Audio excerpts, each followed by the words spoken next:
नमस्कार, माझे नाव आराध्या भाऊसाहेब बोडके. मी इयत्ता 4थी अ मध्ये शिकते. मी आज तुम्हाला डॉक्टर सर्वपल्ली राधाकृष्णन यांचे बद्दल भाषण सांगणार आहे. ते तुम्ही शांत चित्ताने ऐकावे अशी माझी नम्र विनंती. ज्ञानासोबत योग्य अयोग्य असणाऱ्या माझ्या सर्व गुरुजनांना शिक्षक दिनाच्या हार्दिक शुभेच्छा.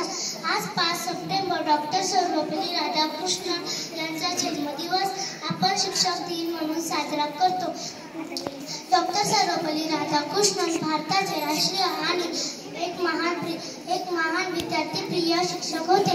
त्यांच्या शिक्षणी देशावर असणाऱ्या अपार प्रेमामुळे त्यांचा आपण शिक्षक दिन म्हणून साजरा करतो. गुरु म्हणजे ज्ञानाचा सागर, तोच देतो आपल्या जीवनाला आधार. आई वडील जन्म देतात, श्वास देतात, पण त्या श्वासाला शिक्षक देतात. मित्रांनो, माझ्या शिक्षकांनी शिकवलेल्या शब्दांचा वापर करून मी आजचे भाषण करत आहे. शिक्षक असे म्हणतात की सूर्याला प्रकाशाचा अर्थ समजवल्यासारखे शिक्षकांची स्तुती करण्यास किंवा महत्त्व सांगण्यास शब्दकोशातील शब्दही अपुरेच असतात. शिक्षक म्हणजे एक समुद्र, ज्ञानाचा साठा आणि अनुभवांचा खजिना. प्रत्येकाच्या मनातील एक आदराचा